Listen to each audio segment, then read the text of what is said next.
Episode number 128 of the Wholesome Fertility Podcast. Welcome to the Wholesome Fertility Podcast. I'm Michelle, a fertility acupuncturist here to provide you with resources on how to create a wholesome approach to your fertility journey. My guest today is Christine DeLozier. As an acupuncturist and herbalist in private practice, Christine specializes in sexual health, treating all orientations and identities. Acupuncture is great for sexual function, but to address the underlying mechanics of consistent great sex, the key is diet. For this reason, Christine works with patients to develop dietary habits that support their sexual goals. Christine holds a master's degree in acupuncture, traditional Chinese medicine, and counseling. During her education, she studied Chinese dietary therapy and earned a certification as a Holistic Nutritional Counselor. Early in her practice, she treated numerous men for erectile issues with acupuncture who ended up having significant improvements in sexual satisfaction. After seeing how meaningful this improvement was to their lives, she specialized in sexual health, expanding her practice to all who seek it. She wanted to do more to help them connect with their partners and bring joy to their relationships. So welcome to the podcast, Christine. Thank you so much for having me. Can you share your background and how you started with Chinese medicine and it eventually led you to create a really great book? Sure. So my profession is an acupuncturist in private practice, and I specialize in sexual health. But long before that, I developed my interest for diet, nutrition, and that's been a lifelong passion of mine. So when I started specializing in sexual health, I really wanted to bring that passion to my patients and help them to support their treatment goals through what they were eating. I also trained to be a research scientist, and so I really wanted to see what the science said about nutrition and sexual function, sexual pleasure. So I poured over a ton of research in writing this book. And in doing so, I wanted to have everything backed by science and evidence in everything that's recommended in the book. As far as specializing in sexual health, most acupuncturists, we specialize in pain conditions. That's kind of our bread and butter. But years ago, I had a patient who came in and just asked me, "Hey, do you think that you could do something to help me have stronger erections?"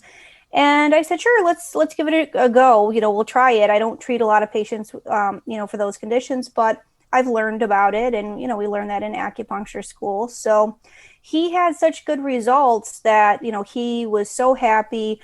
His wife and him had it really added something that they had been lacking, that the ability to connect intimately. And so after I treated several more patients and had gotten good results with all of them, I thought, what, this is something that's really hard to treat. And it has the potential to really bring a lot of value to people's lives. So I decided to specialize in it. And so, years later, I just decided, what, let's put it all on paper, all this stuff that I've been researching, that I've been learning about and trying to help my patients with. Let's just put it all into a book. That's great. I mean, it's definitely something that is really needed. And I love the fact that we can treat so much with food. It's amazing. And people will take pills, they'll do everything else, but the most simplistic thing, the most natural thing. So I just love that. So tell me the different conditions that you treat. I'm sure there's like a variety of different symptoms and different conditions within sexual health.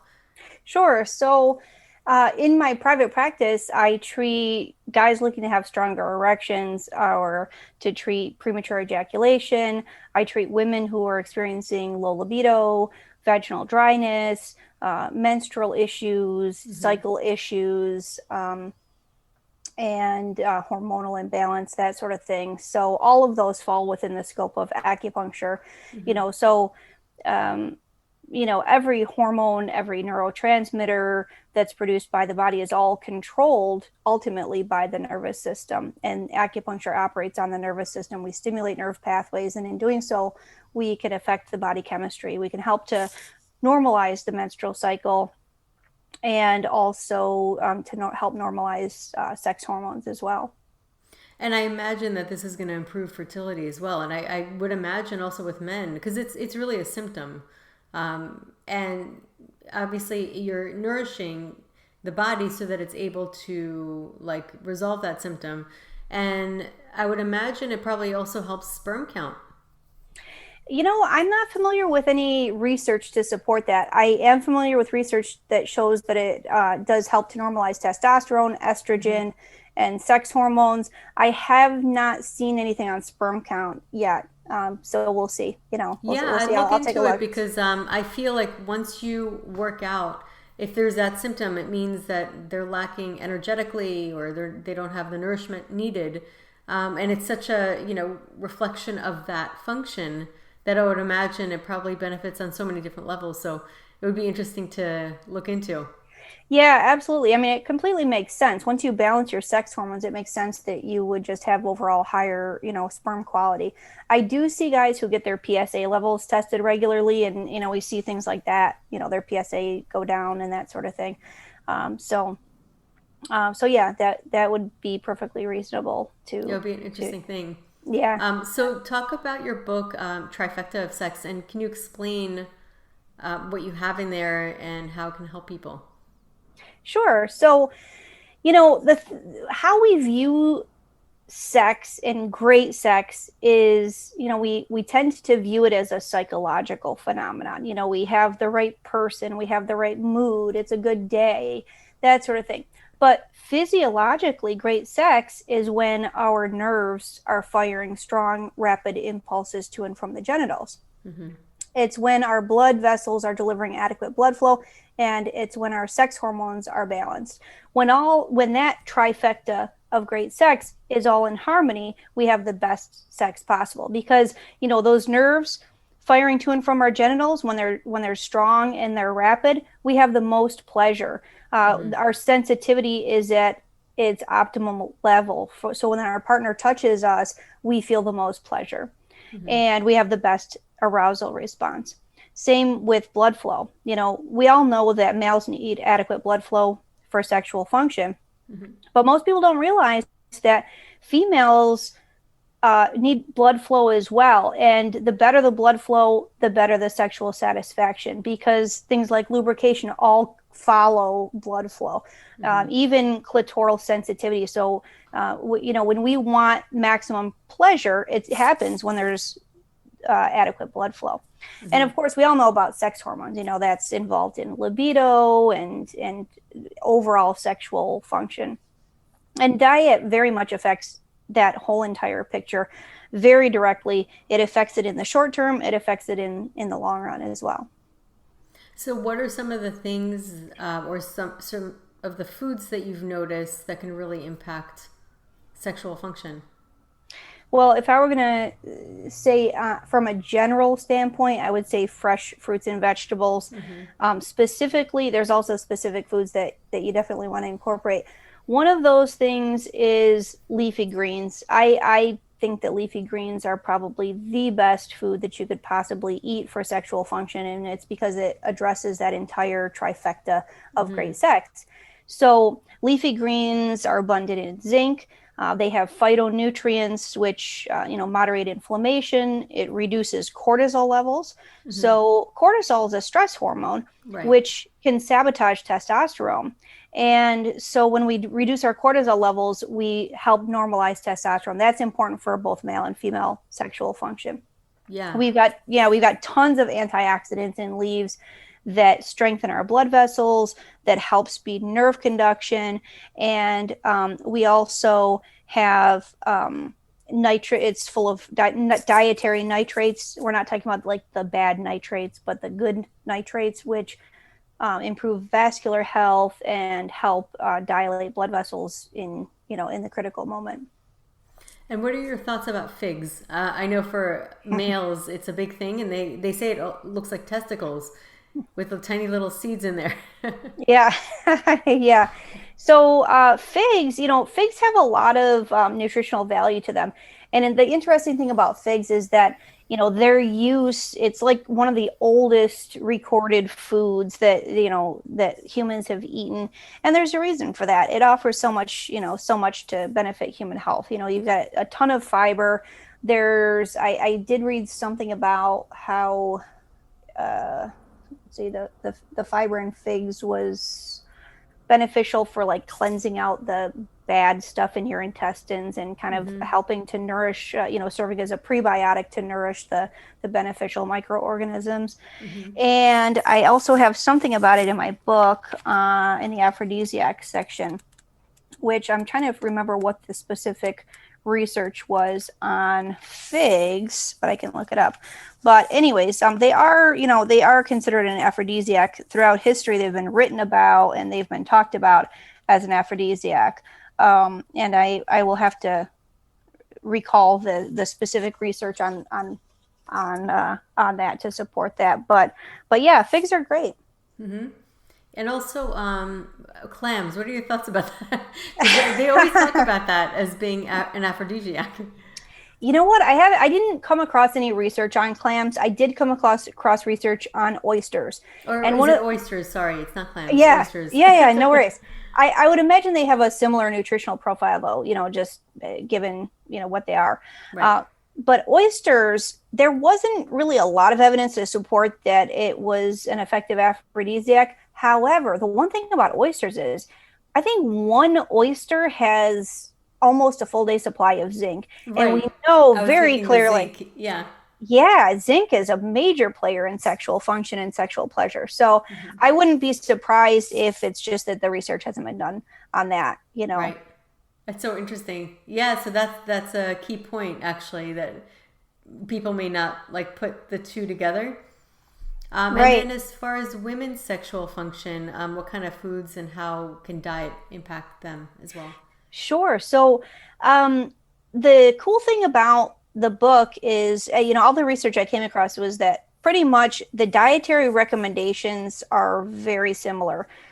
Optimizing blood flow, speeding nerve conduction, balancing sex hormones pretty much comes with the same dietary habits. I mean, ideal ratios of sex hormones are clearly different for males versus females when it comes to sexual health. I mean, males will have better sex when they have higher testosterone, lower estrogen, and females will have better sex when they have higher estrogen and lower testosterone. However, they're also both important for each of them. So estrogen is still important for males, testosterone is still important for females. And so in our dietary goals for females too, we want to balance sex hormones. We want to improve blood flow and that. Another food that I really like to do that is are things like baked yams, squash, and other potassium-rich foods, because it's something that we are sorely lacking in our diets. So human beings, we used to take in about 10 times as much potassium as sodium in our diets, and now we take in about 10 times as much sodium as potassium, and that kind of wreaks havoc on our blood vessels, and it causes other damage as well. Potassium kind of softens that delicate inner lining of blood vessels, allowing it to deliver more blood flow, and it also offsets some of the stiffening effects of salt. So it's a really good one. Unfortunately, the arteries in the clitoris and in the penis are among the smallest in the body. So plaque accumulation shows up first there. And it shows up in decline of pleasure, decline of blood flow. So if they do have plaque accumulation, can food reverse it? Or how? Okay. Yeah. That's a really fascinating subject. And the reason for that is this. Cardiovascular disease has long been thought to be something that's progressive and irreversible.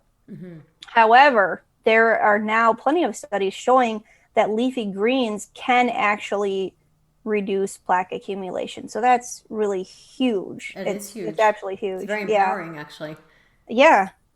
So, in fact, there are some doctors that are treating cardiovascular disease with, plant heavy diets focusing very much on leaves, and they're having patients eat loads and loads of leaves to help with that.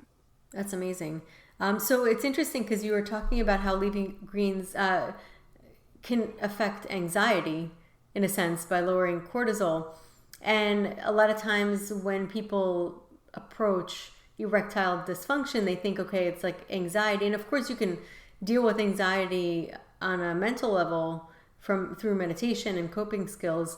But it's interesting because I don't think a lot of people really put food as being part of how to treat anxiety. It can actually change the way you feel. It can actually affect the body chemistry. And there's plenty of research to support that too.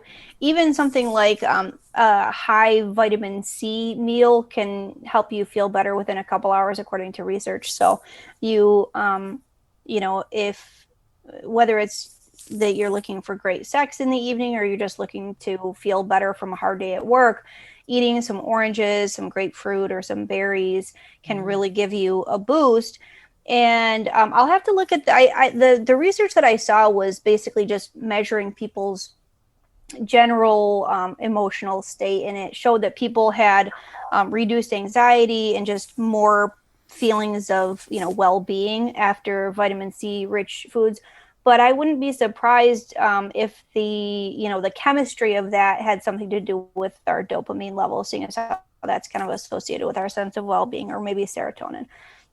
Yeah, absolutely. And of course, you can't have anxiety and really pleasurable sex because you have to be in a trusting place. Yeah, exactly. Exactly.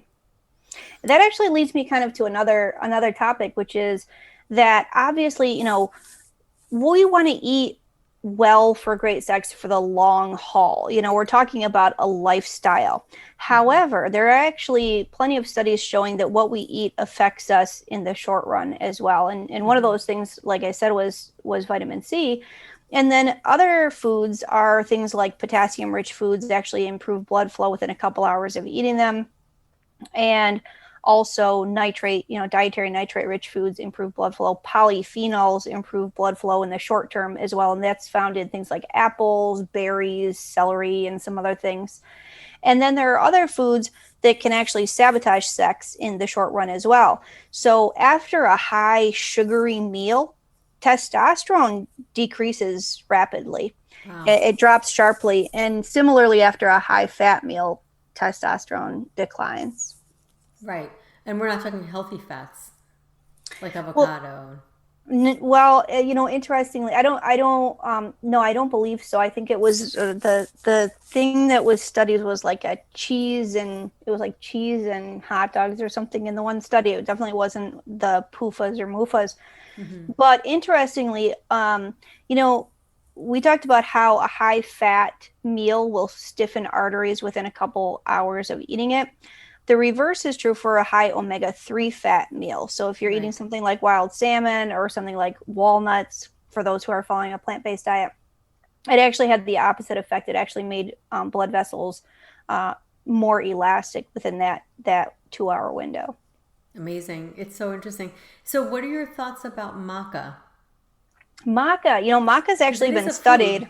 Yeah. It is, yeah, it's an adaptogenic kind of food, and with I believe some of the research focused on the endocrine effects of maca and how it had kind of this adaptogenic effect. It also has been shown in research to have an aphrodisiac quality in the sense that it improved sexual function. So yeah, good for sex for sure. Yeah. And what's the difference between red maca, black maca, and yellow? Now you're getting a little sophisticated for me. I Okay, yeah, don't because know. I get those questions all the time. What I heard though is black maca is better for men, and red maca is better for women. Oh, that's interesting. Yeah. I actually had toasted maca as a coffee substitute, and it had this really nice, rich flavor, which I really enjoyed. I don't know whether it was red or black, but I think it might have been red. Yeah, it's interesting, but it for sure, I mean, has so many benefits for sexual health. Yeah. I mean, I don't know if there's research on sperm count actually. There is for ashwagandha, but now we're going into herbs. I think there is research on sperm count, and I'm going to look it up here. Awesome. Let's see. Maca, here we go. So let me see. Let me see. No, there wasn't any research on sperm count. It improved sexual desire, erectile function, and performance, and it decreased the amount of time that it took subjects to become erect. It increased libido, and it also improved female sexual function. So Awesome. that was the research I found on it. Yeah, I didn't find anything on sperm count. And what are your thoughts about seed cycling for women? Can you say that again? Seed cycling? Tell me about that. Tell me. Yeah. So basically, for the follicular phase, women are told or given the advice to have flaxseed, ground flaxseed, and ground pumpkin. Interesting. 2 tablespoons of each, and then after the follicular, in the luteal phase, sesame seeds, and ground sunflower seeds, and it's that's supposed to interesting. help their hormones. So like the follicular phase, things like flax seeds can help increase estrogen, which is needed around that time. So it's kind of an interesting.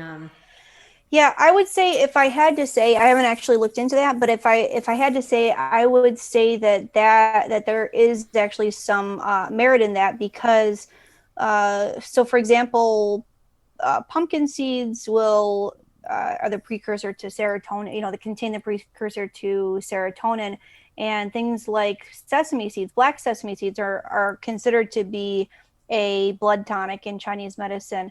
And so when you're building the blood, you want to have foods like that. Right. So there's certain phases of the month where you want to kind of build the yin, and other phases you want to build the yang. Right. Yeah, it's very interesting.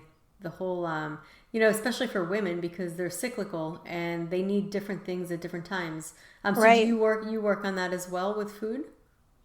Yeah, not as much as not as I don't think I know as much about that as you do. But it's something that it's really interesting, and it's definitely worth checking out. And what are your thoughts about bone broth? Bone broth. Okay. Yeah, you're throwing some tough ones at me today. Oh, sorry. But you know Well, what? it's different. I'm approaching it from a fertility perspective, Yeah. and I'm Yeah. wondering if there are commonalities because it's interrelated, but obviously you're specializing in a different realm. Right. Well, there's definitely an overlap. Most of the stuff that I wrote about in the book focused on the research that was available. And so I'm going to have to check out some of the research on bone broth because I don't know. I mean, I certainly know that, there are known health benefits to it. As far as how that would affect sex hormones and that sort of thing, I don't know. Are you familiar with research on that?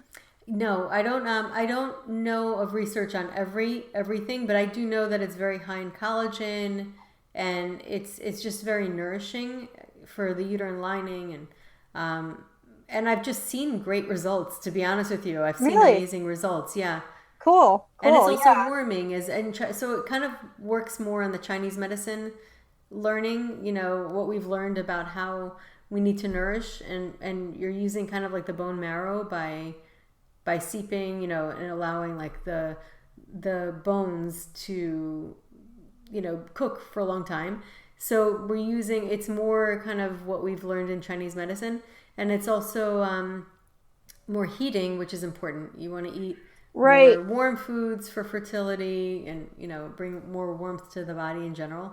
Yeah, that makes sense, because it would make sense that it was a yang food, being the bones and everything. We have certain bones that are used for, that are traditionally used in Chinese herbal medicine.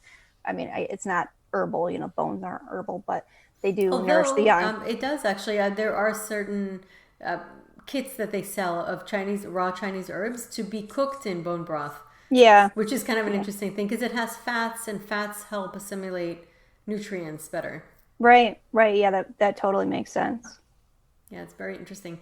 Another thing that I'm going to throw, you probably know about this, but walnuts. What are your thoughts on Oh, walnuts? yeah, walnuts. Yeah, yeah, walnuts are great. I like those. there are so many benefits to walnuts. I mean, they are used in traditional Chinese medicine. They resemble the brain, and they're considered to be a a yang, nourishing, and also yin nourishing in some ways food. And they also are really high in omega-3 fats. And I feel like walnuts are such a great option, particularly for people who follow a plant-based diet and don't want to get their omega-3s from fish. So yeah, I think walnuts are great. They're definitely something that's included a lot in the book in terms of their benefit to sexual health.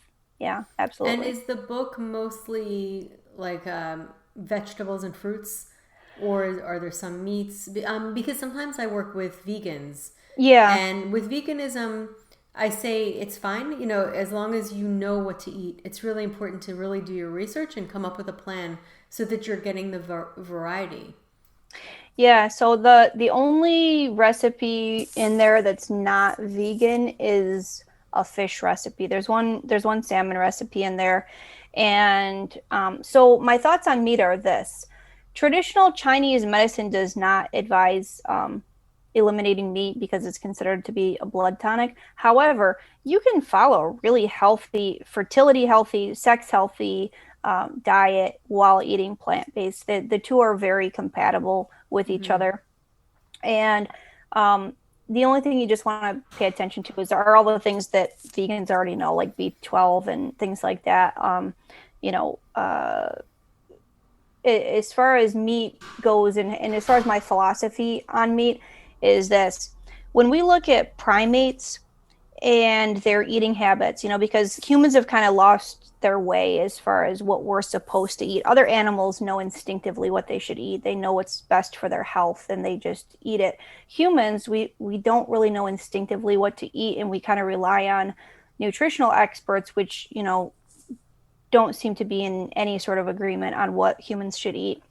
So I like to look at both the research, and I also like to look at other primates and their eating habits to say, okay, well, there are our cousins, our biological cousins. So when you look at primates, they typically eat a ton of leaves, they eat a ton of fruit, and they eat some insects, most of them. The vast majority of them have a small portion of their diet comes from animal product in the form of insects. The amount of that diet is widely, it varies widely. Some species have 0% of their diet coming from animal product. Other species have like 90% of their diet coming from animal product. So again, it varies a lot, and they do eat some mammals as well. So there are certain nutrients that are way easier to get in meat, like zinc. It's a lot harder to get zinc from grains and legumes. You have to soak them or sprout them in order for the zinc to be bioavailable. And then there are other things too, but that's just one example of how meat can bring something to the table, if that makes sense. But I do think that as a society, we're eating, and especially here in the US, we're eating way too much meat and overdoing it on fats, and it's definitely affecting our sexual health. Right. And then we talk about traditional Chinese medicine, where sometimes they say too much sex depletes the essence, the jing, we call it. Yes, yes. So what are your thoughts on too much sex? So, how much is like too much? Okay. So I have to say, first of all, I should preface this by saying I'm not 100% in agreement with my modern TCM practitioners on the issue of, sex depleting the jing. I think it's possible. But if you look back a little bit before, Taoism and Confucianism, you'll see that the widely held belief was that more sex is better. So if you look at the emperors and kings, they would nourish their jing by having sex. The female body and her secretions were thought to nourish their essence and actually make them stronger and more potent. So they would have lots and lots of sex to do that. There was a political kind of shift, and it was a big one, which came with a lot more government control of citizens, including in their personal lives, and that changed the way sex was viewed in that period.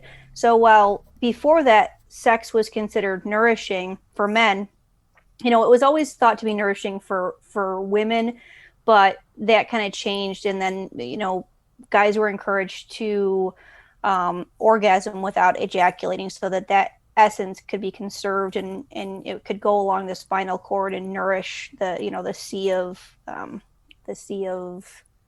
essence. The sea of the marrow. Yeah, sea of marrow. Yeah, exactly.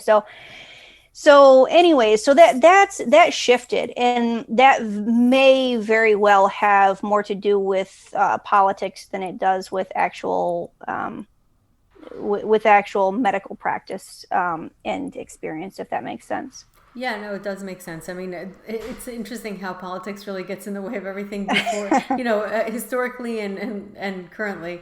And also with studies, I mean, I'm sure you've noticed, you don't know who's running the study, right? Right, is right. it a company that's running a study, and are they looking for one specific thing, and is it done in a way that's really fairly looked at? Yeah, exactly.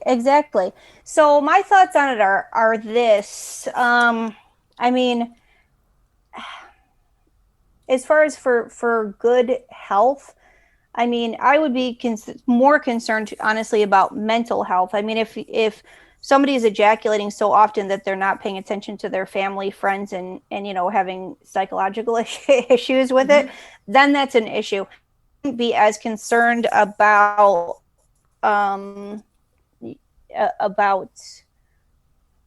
normal levels of sexual activity.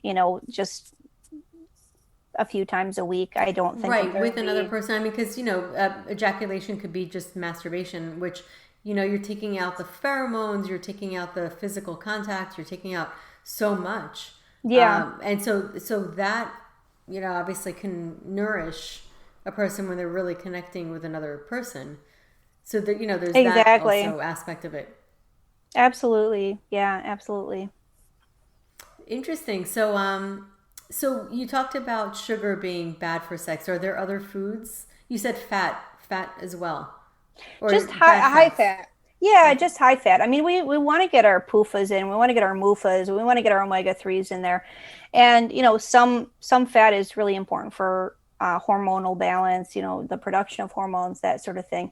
But too much fat is not, and especially your processed fats, all the fats that are coming from all the processed foods that we're eating are definitely, in my opinion, the worst fats. Like trans fats, things like that. Trans fats, and even when you're loading your food with oils, we tend to say like, oh, well, it's olive oil, so it's good. But when your food is always bathed in oil, it's just adding a lot of total fat to the picture, and it's not going to be good. It can still cause accumulation. It can still slow the chi when we're adding that much fat to our food. So there's fat, sugar, and salt are the three big ones. Salt, right. Again, we all know this. Yeah, the proportion between salt and potassium. And Yep, exactly. So those are the three biggest culprits. And then I would just add to that, the further we stray away from nature, the less our bodies like those types of food. So the more processed it is, the less able you are to see what it once looked like in nature. Right. Usually it almost becomes unrecognizable by the body, really, because if you think about natural food, they have life force. At one point or another, they're alive. They're getting nourishment from the sun, and that translates to nourishment for your body. Absolutely. Yeah, exactly. And even in traditional Chinese medicine, food was encouraged that food be eaten within 24 hours of preparation to conserve the jing and the essence and the chi that it brings. The chi was thought to kind of deteriorate after that time, and so the body didn't like it as much, and that makes sense. Yeah, for sure. Well, this is great information. I haven't had anybody, a guest like you on before that talks about this. Obviously, this is the precursor to baby making for fertility. So it's super important, and it's something that I think kind of gets put off, where people may not even know that this exists, that food can actually make such an impact. And I think it's a great source of information. Yeah, this book could just as easily be called Diet for Fertility Yeah. because, all of those three things affect fertility just as much as they affect sexual health and sexual function. Yeah, I think it really, sexual function is a reflection of your fertility and reproductive health. Yep, exactly. So, how can people find you? How can people find your book? My website is dietforgreatsex.com and my book is on Amazon. I'm also on social media, so people can contact me there. And it's all Awesome. under Diet for Great Sex. Awesome. I'll have that link on the episode notes, and everybody can go back there if they need to see the exact spelling. And thank you so much, Christine, for coming on today. It was a real pleasure having you. I'm so glad. Yeah, I enjoyed myself. Thanks so much for inviting me. So that concludes today's episode. You can find all of the links mentioned on the episode notes. If you're enjoying these episodes, please take a moment to share and leave a review.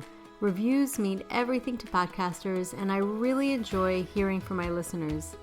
You can also find me on my website at www.thewholesomelotus.com or email me at info@thewholesomelotus.com.